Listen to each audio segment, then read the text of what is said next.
안녕하세요. 저는 박영자라고 합니다. 올해 74이에요. 지금 로스앤젤레스에 있는 한 요양원에서 남편과 함께 살고 있습니다. 제 이야기를 들려드릴게요. 아마 많은 분들이 공감하실 거예요. 5년 전만 해도 저는 한국에서 살고 있었어요. 서울 강서구에 있는 작은 미용실을 40년 동안 운영했죠. 남편은 택시를 몰았고요. 평범한 부부였습니다. 그런데 하나 자랑할 게 있다면 아들을 미국으로 유학 보낸 거였어요. 그때가 1995년이었나? 아들 준호가 22이었을 때 미국으로 떠났어요. 유학비 마련하려고 정말 고생 많이 했죠. 미용실 일이 끝나면 밤에는 다른 집 청소도 나갔고 남편도 야간 택시까지 몰았어요. 쌀도 아껴 먹고 옷도 몇 년씩 입어가며 아들 학비를 보냈습니다. 그 고생이 헛되지 않았어요. 아들이 컴퓨터를 전공해서 좋은 회사에 취직했거든요. 그것도 실리콘밸리에 있는 유명한 회사예요. 연봉도 한국 돈으로 1억이 넘더라고요. 정말 자랑스러웠죠. 아들이 미국에서 결혼도 했어요. 제니퍼라는 미국 여자와요. 사진으로만 봤는데 참 예쁘더라고요. 금발에 파란 눈을 한 전형적인 미국 여자였어요. 간호사라고 했죠. 손자도 둘이나 낳아줬고요. 그런데 문제는 거리였어요. 너무 멀어서 자주 볼 수가 없었거든요. 1년에 한 번 아들이 한국에 오거나 저희가 관광비자로 미국에 가는 게 전부였어요. 손자들이 크는 모습도 제대로 못 보고 아들도 바쁘다고 전화를 자주 못했죠. 그러다 2019년에 큰 변화가 생겼어요. 아들이 미국 시민권을 땄다고 연락이 온 거예요. 그러면서 저희를 미국으로 초청하겠다고 했어요. 영주권을 받을 수 있게 해주겠다고요. 처음에는 믿어지지 않았어요. 정말이냐? 하고 몇 번을 물어봤죠. 아들이 웃으면서 엄마 아빠 이제 미국에서 함께 살아요라고 했을 때 정말 눈물이 나더라고요. 40년 동안 떨어져 살았는데 이제 가족이 함께 살 수 있다는 게 꿈만 같았어요. 영주권 신청하는 과정이 2년 정도 걸렸어요. 서류도 많고 복잡했지만 아들이 다 도와줘서 무사히 받을 수 있었죠. 2021년 3월에 드디어 미국 땅을 밟았어요. 이번에는 관광이 아니라 정말 살러 온 거였어요. 인천공항에서 출발할 때 마음이 참 복잡했어요. 40년 동안 살던 집을 정리하고 미용실도 문을 닫고 왔거든요. 친구들과도 헤어져야 했고요. 하지만 아들과 함께 산다는 기쁨이 더 컸어요. LAX 공항에 도착했을 때 아들 가족이 마중 나와 있었어요. 아들은 여전히 잘생겼더라고요. 다만 좀 살이 쪘더라고요. 제니퍼도 실제로 보니까 사진보다 더 예뻤어요. 손자 마이클이 13, 손녀 소피아가 11살이었는데 정말 크더라고요. 아들이 준비해준 집은 정말 좋았어요. 어바인이라는 동네에 있는 3베드룸 하우스였거든요. 마당도 있고 수영장도 있고요. 한국에서는 상상도 못했던 집이었어요. 와, 우리 아들이 정말 성공했구나 싶었죠. 처음 한 달은 정말 행복했어요. 아들이 휴가를 내고 여기저기 구경시켜줬거든요. 디즈니랜드도 가고 해변도 가고 한국타운도 데려갔어요. 손자들이 할머니, 할아버지하고 따르는 것도 너무 예뻤고요. 그런데 아들이 다시 회사에 나가기 시작하면서 조금씩 어색해지기 시작했어요. 우선 언어 문제가 컸어요. 저희는 영어를 못하니까 제니퍼나 손자들과 대화가 안 되는 거예요. 간단한 인사 정도는 할 수 있지만 깊은 이야기는 불가능했죠. 그리고 생활 방식도 많이 달랐어요. 아침에 일찍 일어나서 된장찌개를 끓이면 냄새가 난다고 하더라고요. 직접 말하지는 않았지만 창문을 열고 환풍기를 돌리는 걸 보면 알 수 있었죠. 김치도 냄새 때문에 냉장고 한쪽 구석에만 놓을 수 있었어요. 손자들과도 점점 어색해졌어요. 처음에는 신기해하더니 시간이 지나니까 관심이 없어지더라고요. 저희는 영어를 못하니까 숙제도 도와줄 수 없고 게임이나 스포츠 이야기도 할 수 없었거든요. 아이들이 학교에서 돌아와도 인사만 하고 각자 방으로 들어가 버리죠. 제니퍼는 나쁜 사람은 아니었어요. 항상 웃으면서 인사하고 가끔은 한국 음식도 해달라고 부탁하기도 했죠. 하지만 뭔가 거리감이 있었어요. 정말 가족이라는 느낌보다는 그냥 한 집에 사는 사람들 같은 느낌이었달까요? 아들도 바쁘다는 핑계로 저희와 시간을 많이 보내지 못했어요. 주말에도 골프를 치러 가거나 아이들 축구 경기를 보러 가거나 했죠. 저희는 집에 혼자 남아서 한국 드라마만 보는 일이 많아졌어요. 그러다 보니 점점 마음이 서운해지기 시작했어요. 이러려고 미국에 온 건가 싶었거든요. 한국에 있을 때는 바빠도 친구들이 있었고 미용실에 오는 단골 손님들과 이야기할 수 있었어요. 그런데 여기서는 정말 할 일이 없었어요. 남편은 더 힘들어했어요. 한국에서는 택시를 몰면서 여러 사람들과 대화도 하고 동료들과 어울리기도 했는데 여기서는 하루 종일 집에만 있어야 했거든요. 영어도 저보다 더 못하고요. 점점 말수가 줄어들고 멍하니 있는 시간이 많아졌어요. 그래서 아들한테 이야기했어요. 준호야, 우리가 여기서 뭘 해야 할지 모르겠다. 한국어로 대화할 수 있는 곳이라도 소개해 줄 수 없을까? 아들이 한국인 커뮤니티 센터를 알아봐 주긴 했는데 집에서 너무 멀어서 갈 수가 없었어요. 저희는 운전도 못하거든요. 문제는 건강도 나빠지기 시작한 거예요. 남편이 혈압이 높아졌는데 병원 가는 것도 복잡했어요. 보험 시스템도 한국과 다르고 의사와 대화하는 것도 어려웠죠. 아들이 휴가를 내고 따라가야 했는데 그럴 때마다 미안한 마음이 들었어요. 그러던 어느 날 아들이 조심스럽게 말을 꺼냈어요. 엄마, 아빠 시니어 커뮤니티에 대해서 들어본 적 있으세요? 처음에는 뭔 말인지 몰랐어요. 아들이 설명해 주니까 우리가 말하는 요양원 같은 곳이더라고요. 뭐라고? 요양원? 정말 충격이었어요. 제가 아들을 키우려고 얼마나 고생했는데 이제 요양원에 보내자고 하다니요. 남편도 얼굴이 굳어지더라고요. 아들이 급하게 해명했어요. 아니에요, 엄마. 한국의 요양원이랑은 달라요. 여기는 액티브 시니어 커뮤니티라고 해서 같은 나이대 분들이 모여서 함께 활동하고 즐겁게 사는 곳이에요. 한국 분들도 많이 사시고요. 하지만 제가 들기로는 그냥 요양원이었어요. 아무리 좋게 포장해도 자식이 부모를 요양원에 보내겠다는 거잖아요. 준호야, 우리가 그렇게 짐이 되냐? 목소리가 떨렸어요. 아들이 당황한 표정으로 말했어요. 짐이 아니에요, 엄마. 그냥 생각해 보자는 거예요. 여기서 혼자 계시는 것보다 또래분들과 함께 계시는 게 더 좋지 않을까 해서요. 그날 밤 남편과 많은 이야기를 했어요. 우리가 뭘 잘못했을까? 아들이 이렇게 차갑게 변할 줄 몰랐네. 역시 미국에서 오래 살더니 미국 사람이 다 됐어. 밤새 잠을 못 잤어요. 며칠 후에 제니퍼가 조심스럽게 말을 꺼냈어요. 영어로 말하니까 정확히는 못 알아들었지만 아들이 통역해 주더라고요. 제니퍼도 시니어 커뮤니티를 추천한다는 거였어요. 거기서 더 행복할 거라고 하면서요. 그 순간 정말 배신감이 들었어요. 며느리까지 나서서 요양원에 보내자고 하다니요. 아, 이 집에서 우리가 정말 짐이구나 싶었어요. 어떻게 대답해야 할지 몰라서 그냥 방으로 들어가 버렸어요. 아들이 며칠 후에 한국어로 된 요양원 브로셔를 가져왔어요. 엄마, 한번 보세요. 정말 좋은 곳이에요. 사진을 보니까 확실히 시설은 좋아 보였어요. 수영장도 있고 정원도 예쁘고 한국 분들이 함께 운동하는 사진도 있었죠. 하지만 마음이 쉽게 바뀌지는 않았어요. 우리를 버리려고 하는구나 하는 생각만 들었거든요. 남편도 마찬가지였어요. 40년 만에 아들을 만났는데 이제 또 떨어져 살라는 거냐? 그런데 아들의 다음 말이 조금 마음을 움직였어요. 엄마, 거기서 사시더라도 주말마다 집에 오실 수 있어요. 그리고 평일에도 제가 퇴근 후에 자주 갈게요. 오히려 지금보다 더 자주 볼 수도 있을 거예요. 정말이냐? 네, 약속드릴게요. 그래서 한번 보러 가기로 했어요. 거부만 할 게 아니라 직접 확인해 보자고 했죠.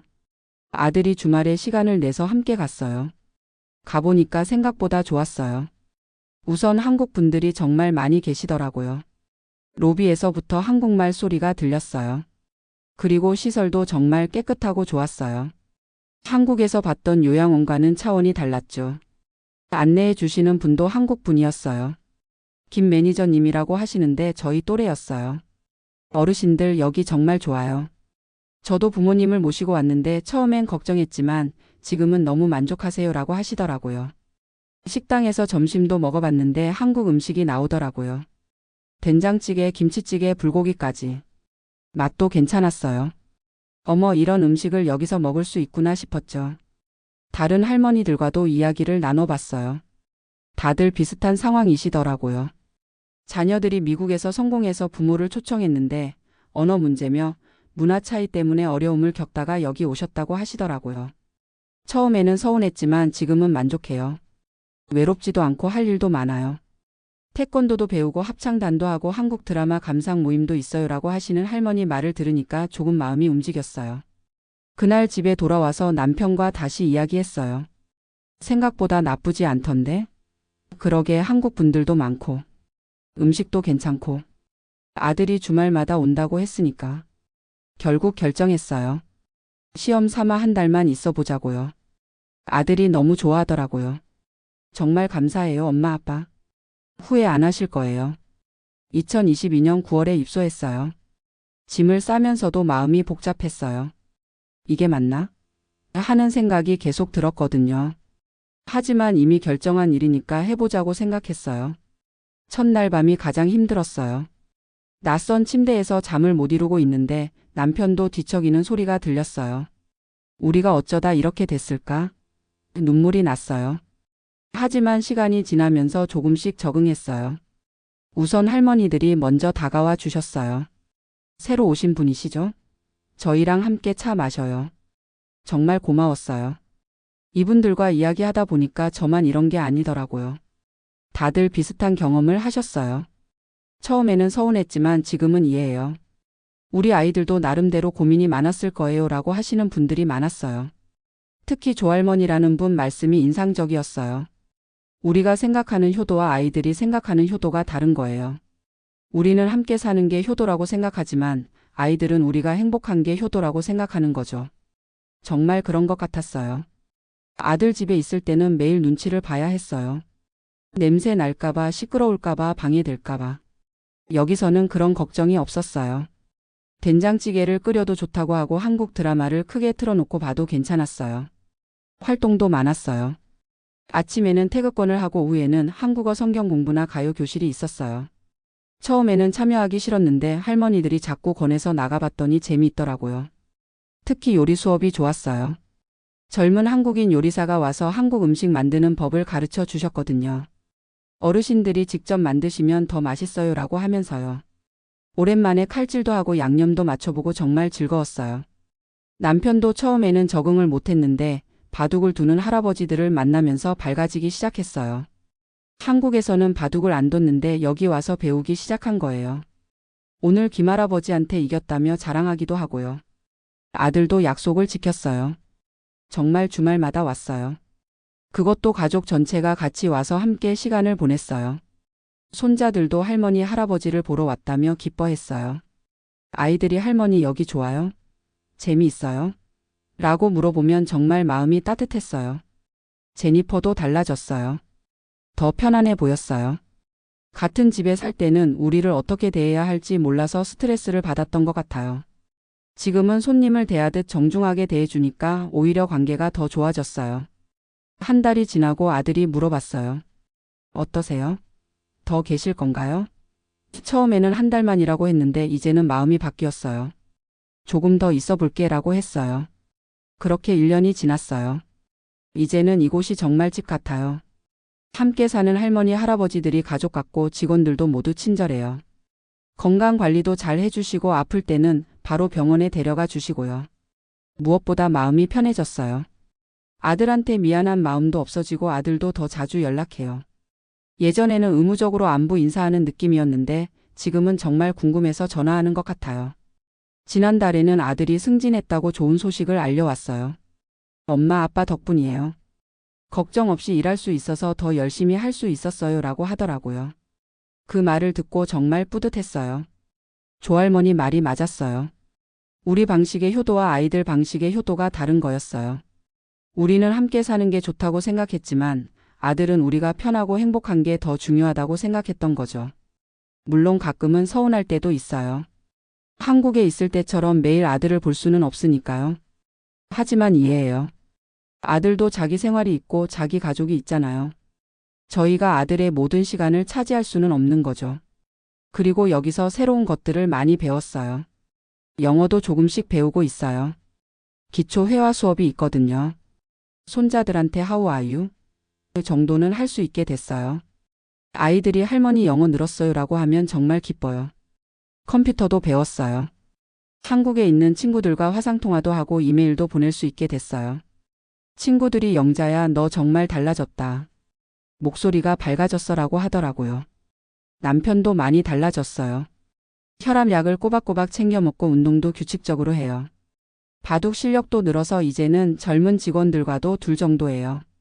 여기 와서 오히려 건강해진 것 같다고 해요. 얼마 전에는 아들이 깜짝 선물을 줬어요. 한국 여행 티켓이었어요. 엄마 아빠 1년에 한 번씩은 한국에 다녀오세요. 항공료는 제가 드릴게요. 정말 고마웠어요. 아들이 우리 마음을 다 아는 거더라고요. 지금 생각해보면 처음에 요양원 이야기를 들었을 때 너무 감정적으로 반응했던 것 같아요. 아들을 원망하고 배신감을 느끼고. 하지만 아들도 나름대로 우리를 위해서 최선을 다해 생각한 거였어요. 아들 집에 있을 때는 정말 할 일이 없었거든요. 하루 종일 TV만 보고 가끔 산책하는 게 전부였어요. 여기서는 매일 스케줄이 가득해요. 아침 운동부터 시작해서 오후 활동까지. 시간이 어떻게 가는지 몰라요. 가장 좋은 건 외롭지 않다는 거예요. 한국에 있을 때도 친구들이 있었지만 나이가 들면서 하나둘 연락이 끊어졌거든요. 여기서는 새로운 친구들을 사귀었어요. 같은 처지의 사람들이니까 서로 이해하고 위로해 줄 수 있어요. 박할머니는 치매 초기라서 가끔 헷갈리시는데 저희가 도와드려요. 김할아버지는 당뇨가 심하신데 식단 관리를 함께 해드리고요. 서로 가족처럼 지내고 있어요. 아들도 이제는 정말 편해 보여요. 저희를 만나러 올 때 예전처럼 긴장하지 않아요. 오히려 엄마 아빠 어떻게 지내세요? 재미있어요? 라고 진짜 관심을 가지고 물어봐요. 그런 아들을 보면 정말 기뻐요. 손자들도 달라졌어요. 예전에는 할머니 할아버지가 집에 있으니까 당연하게 생각했는데 지금은 만날 때마다 반가워해요. 할머니 보고 싶었어요라고 안기기도 하고요. 지난번에는 손자 마이클이 학교 숙제로 가족 역사를 조사한다며 저한테 인터뷰를 요청했어요. 할머니 한국에서는 어떻게 사셨어요?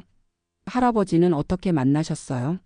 영어로 대답하기는 어려웠지만 아들이 통역해 주면서 정말 즐거운 시간을 보냈어요. 그때 깨달았어요. 우리가 함께 살지 않더라도 가족이라는 건 변하지 않는다는 걸요. 오히려 거리를 두니까 서로를 더 소중하게 생각하게 됐어요. 요즘에는 한국에서 비슷한 상황에 있는 분들한테 조언을 해드리기도 해요. 자식이 요양원 이야기를 하면 너무 서운해하지 마세요. 한번 가보세요. 생각보다 좋을 수도 있어요라고요. 물론 모든 요양원이 다 좋은 건 아닐 거예요. 저희가 운이 좋았을 수도 있고요. 하지만 중요한 건 마음가짐인 것 같아요. 처음부터 거부하지 말고 열린 마음으로 받아들여 보는 거죠. 남편과도 자주 이야기해요. 우리 참 잘 결정했지? 그러게 여기 와서 오히려 더 행복해진 것 같아. 정말 그래요. 아들 집에 있을 때보다 지금이 훨씬 만족스러워요. 건강도 좋아졌어요. 규칙적인 생활을 하니까 혈압도 안정되고 당뇨 수치도 좋아졌어요. 정기 검진도 받고 필요하면 바로 치료받을 수 있어서 안심이에요. 가끔 한국에 있는 친구들이 요양원에서 어떻게 사냐고 걱정하시는데 설명해 드려요. 여기는 한국의 요양원과 달라요. 더 자유롭고 활동적이에요. 감옥이 아니라 새로운 공동체예요 라고요. 실제로 여기는 언제든 외출할 수 있어요. 쇼핑몰도 가고 영화관도 가고 친구 집에 놀러 갈 수도 있어요. 다만 안전을 위해서 어디 간다고 말씀드릴 뿐이에요. 아들이 어제 전화해서 그러더라고요. 엄마 정말 고마워요. 처음에 요양원 이야기했을 때 많이 서운하셨죠? 그래도 받아들여 주셔서 감사해요. 덕분에 저도 마음 편히 일할 수 있어요. 그 말을 듣고 울컥했어요. 아들도 그동안 마음고생이 많았구나 싶었거든요. 저희를 모시고 싶은 마음은 있지만 현실적으로 어려운 상황이었을 거예요. 제니퍼나 아이들 입장도 생각해야 하고 일도 해야 하고. 지금은 모든 게 다 잘 풀린 것 같아요. 저희도 행복하고 아들 가족도 편하고. 서로 부담 없이 만날 수 있으니까 오히려 관계가 더 좋아졌어요. 이제 2년째 여기서 살고 있는데 정말 집 같아요. 아침에 눈 뜨면 오늘은 뭘 할까? 하고 기대가 되거든요. 한국에 있을 때도 이런 기분은 아니었어요. 앞으로도 계속 여기서 살 생각이에요. 건강이 허락하는 한 말이죠. 아들도 엄마 아빠가 행복하시면 저도 행복해요라고 해요. 혹시 저와 비슷한 상황에 계신 분들이 이 이야기를 들으신다면 너무 고민하지 마세요. 자식이 요양원을 제안하는 건 버리려는 게 아니라 정말 우리를 위해서일 수도 있어요. 한 번쯤은 열린 마음으로 생각해 보세요. 우리 세대는 자식과 함께 사는 게 당연하다고 생각했지만 시대가 바뀌었어요. 함께 살지 않아도 사랑할 수 있고 멀리 있어도 가족일 수 있어요. 중요한 건 서로를 이해하고 존중하는 마음이죠. 저는 이제 정말 만족하며 살고 있어요. 새로운 친구들, 새로운 활동, 새로운 배움. 인생이 끝난 게 아니라 새로운 시작이었던 거예요. 남편도 자주 말해요. 여기 와서 다시 젊어진 것 같다고요. 정말 그런 것 같아요. 아들 집에 있을 때는 하루하루가 그냥 지나갔는데 지금은 매일이 새로워요. 다음 주에는 한국 요리 경연대회가 있어요. 저는 김치찌개로 참가할 예정이에요. 1등 하면 상금도 준다고 하네요. 우승하면 아들한테 자랑해야겠어요. 이런 소소한 재미가 있어서 정말 좋아요. 나이가 들어도 여전히 꿈을 꿀 수 있고 도전할 수 있어요. 포기하지 않고 새로운 환경에 적응한 제 자신이 자랑스러워요. 마지막으로 한 말씀만 더 드릴게요. 가족이라는 건 꼭 한 집에 살아야만 하는 게 아니에요. 서로 사랑하고 걱정해주는 마음이 있으면 그게 진짜 가족이에요. 형태는 달라도 사랑은 변하지 않아요. 제 이야기가 누군가에게 도움이 되었으면 좋겠어요. 비슷한 고민을 하고 계신 분들께 작은 위로라도 될 수 있다면 정말 기쁠 거예요. 고맙습니다.